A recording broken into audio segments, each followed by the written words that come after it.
રેલવેમાં ઓવરબ્રિજનું કામ પૂર્ણ ન થતા લોકો પરેશાન। રેલવે ઓવરબ્રિજનું બાંધકામ વર્ષો બાદ પણ પૂર્ણ ન થતા કાંકરાપાર માંડવી તરફથી વ્યારા તરફ આવતા જતા વાહન ચાલકોને મુશ્કેલી પડી। છતાં તંત્ર દ્વારા બ્રિજનું બાંધકામ વહેલી તકે પૂર્ણ થાય તે માટે કોઈ તસદી લેવામાં આવતી નથી। બ્રિજનું બાંધકામ માટે કોન્ટ્રાક્ટ લેનાર અગાઉની એજન્સી કામ અધૂરું છોડી ગાયબ થઈ જતા ગત વર્ષે તંત્ર દ્વારા રીટેન્ડરિંગ પ્રક્રિયા હાથ ધરી નવી એજન્સીને કામ સોંપવામાં આવ્યું હતું, જેને લઈને બ્રિજનું બાંધકામ વહેલી તકે પૂર્ણ થઈ જશે તેવી આશા બંધાઈ હતી। જોકે બ્રિજના બાંધકામ પૂર્ણ થવાની મે મહિનાની ડેડલાઇન પણ પૂરી થઈ જતા બ્રિજનું બાંધકામ કોઈ ખાસ પ્રગતિ નજરે પડતી નથી, જેને કારણે વાહન ચાલકોનું ચાલુ વર્ષે પણ હાલાકી વેઠવી પડશે। રેલવે ઓવરબ્રિજનું 8-10 વર્ષ બાદ પણ અધૂરું રહેતા કામગીરીને લઈને તંત્રની કામગીરી સામે અનેક સવાલો ઉઠ્યા છે। વિસાવદરમાં પેટા ચૂંટણીની જાહેરાત થતાં જ રાજકારણ ગરમાયું છે। તેમાં પણ આપના ઉમેદવાર ગોપાલ ઇટાલિયાનો જોરદાર વિરોધ થઈ રહ્યો છે। સાધુ સંતોથી લઈ અખાડાઓએ ઇટાલિયા સામે રોષ ઠાલવ્યો। સનાતન વિરુદ્ધના નિવેદનને લઈ ચારે તરફથી ઇટાલિયાનો વિરોધ થઈ રહ્યો છે। મહેશગીરી બાપુએ ઇટાલિયા પર પ્રહાર કર્યા। તેમણે ઇટાલિયાને કંસ અને રાવણ સાથે સરખાવી દીધા, જે બાદ કિન્નર અખાડામાં રોષ જોવા મળી રહ્યો છે। નીલમદે માતાજીએ ઇટાલિયાને આડે હાથ લીધા। આ તરફ ભાજપ પ્રવક્તા યજ્ઞેશ દવેએ નામ લીધા વગર ઇટાલિયા પર પ્રહાર કર્યા અને કહ્યું કે સનાતન ધર્મના વિરોધીઓને હિન્દુસ્તાનમાં રહેવાનો કોઈ અધિકાર નથી।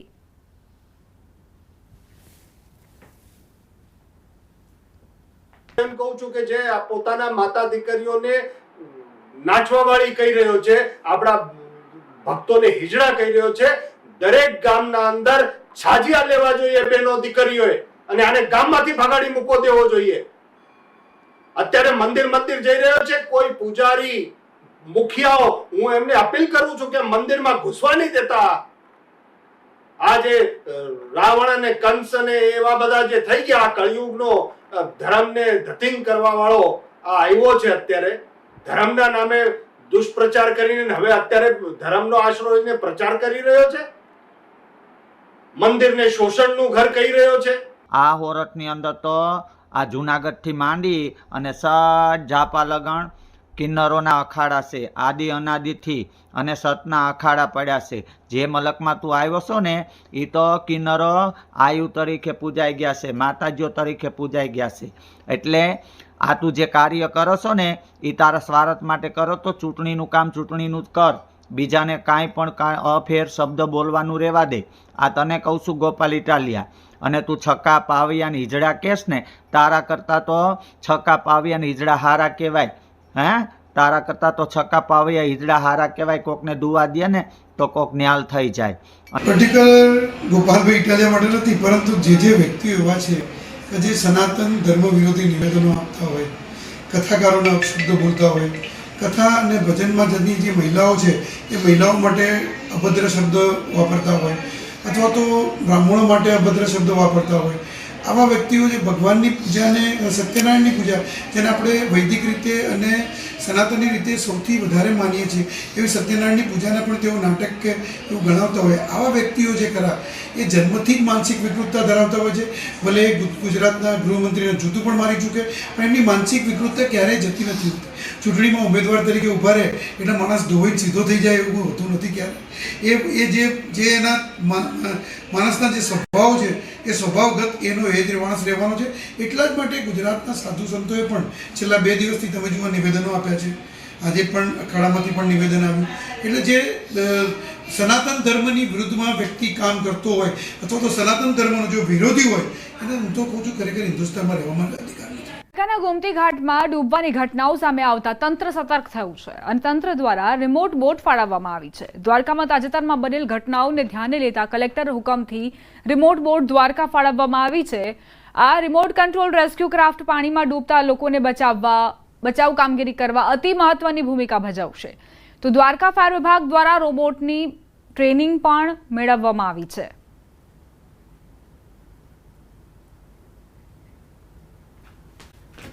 સુરેન્દ્રનગર બહુમાળી ભવનમાં જ ફાયર સેફટીનો અભાવ નજરે પડ્યો।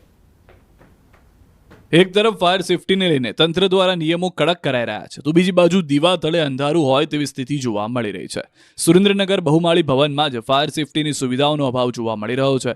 બહુમાળી ભવનમાં ખાણ ખનીજ, આરટીઓ, દસ્તાવેજ નોંધણી, શિક્ષણ, સમાજ કલ્યાણ તેમજ સિંચાઈ સહિતની 8થી વધુ અલગ અલગ વિભાગની કચેરીઓ કાર્યરત છે, જેમાં અનેક અતિ મહત્વપૂર્ણ દસ્તાવેજો રાખવામાં આવે છે. ત્યારે સરકારી બહુમાળી ઇમારતમાં જ ફાયર સેફટીની સુવિધાનો સદંતર અભાવ જોવા મળી રહ્યો છે. આ સ્થિતિ બાદ અહીં સવાલ એ થઈ રહ્યો છે કે જો કોઈ અનિચ્છનીય ઘટના ઘટશે તો જવાબદાર કોણ?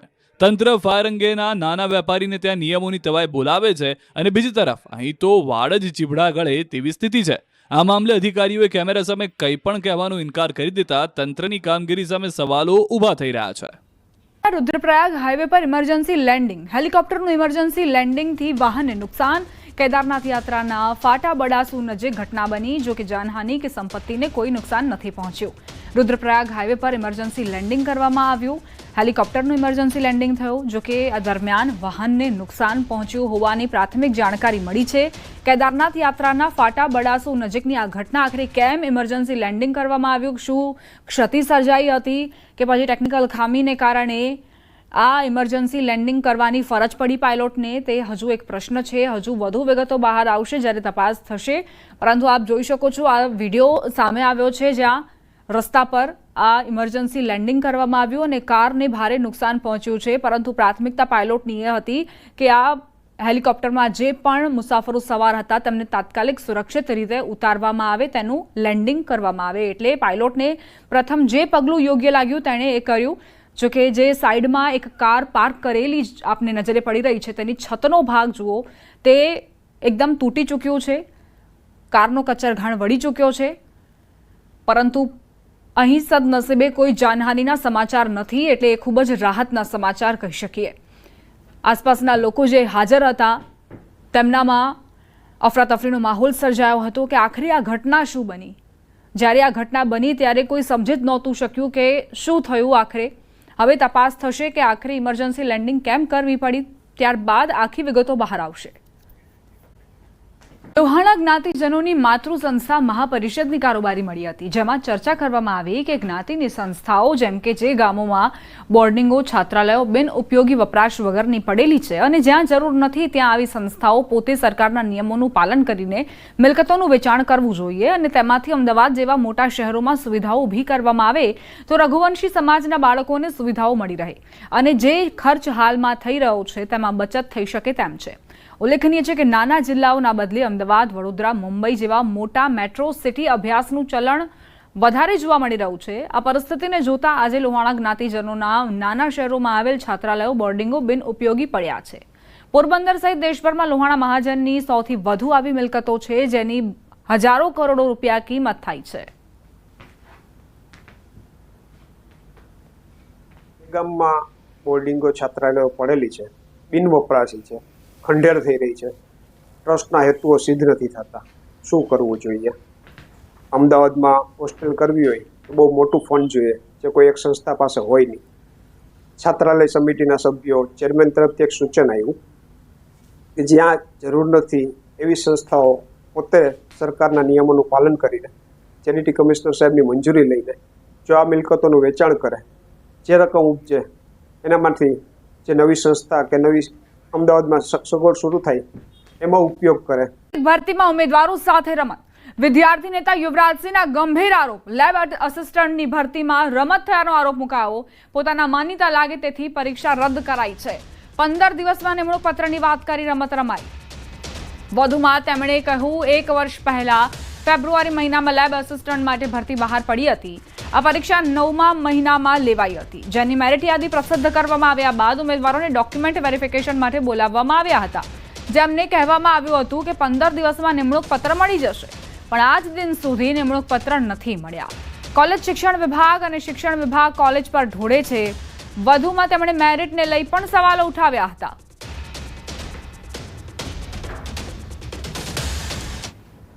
ઉમેદવારોને ડોક્યુમેન્ટ વેરિફિકેશન માટે બોલાવવામાં આવ્યા અને જે ઉમેદવારોને ડોક્યુમેન્ટ વેરિફિકેશન કર્યા બાદ જેના પસંદગી યાદી આવે એ પસંદગી યાદીમાં ઉમેદવારોને લિસ્ટ જાહેર કરવામાં આવ્યું કે તમારે 15 દિવસની અંદર તમને નિમણૂક પત્ર મળી જશે.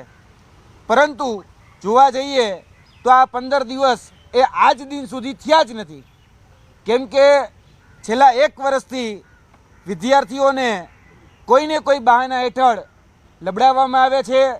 1 વર્ષ પહેલાં એક્ઝામ આપી હતી. 7 મહિનાથી હું કોલેજમાં અને ગાંધીનગરમાં ધક્કા ખાઉં છું અને મને જવાબ એવા મળે છે કે 15 દિવસમાં આવી જશે, 1 મહિનામાં આવી જશે, પણ કોઈ જવાબ મળતા નથી. કોલેજમાં મેં 10 વખત ધક્કા ખાધા છે, મને કોઈ જ આન્સર મળ્યો નથી પ્રોપર. અને એવું જ કહેવામાં આવે છે કે ગાંધીનગર તમારી ફાઇલ ગઈ છે, હજી કોઈ જવાબ મળ્યો નથી.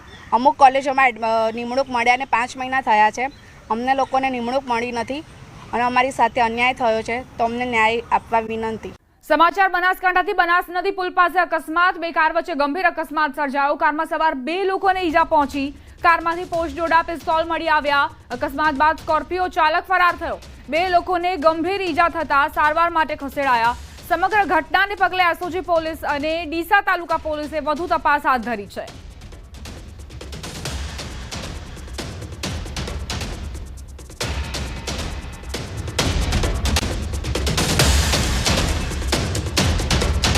સંવાદદાતા કિશોર જોડાઈ ગયા છે વધુ જાણકારી સાથે. કિશોર, આ અકસ્માતની ઘટના કઈ રીતે બની અને કારમાંથી કઈ વસ્તુઓ મળી છે?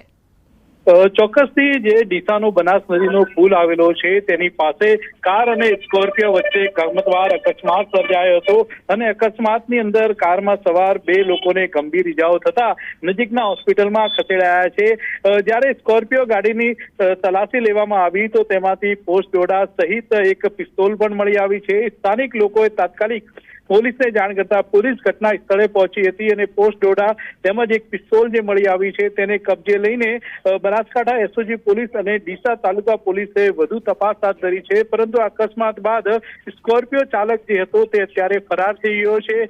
સ્કોર્પિયો ચાલક કોણ છે, સ્કોર્પિયો ક્યાંથી આવી રહી હતી, આ પિસ્તોલ કોની હતી, પોસ્ટ ડોડા ક્યાં જઈ રહ્યા હતા, તેને લઈને અત્યારે તો બનાસકાંઠા એસઓજી અને ડીસા તાલુકા પોલીસે વધુ તપાસ હાથ ધરી છે. જી આભાર કિશોર, જાણકારી આપવા માટે.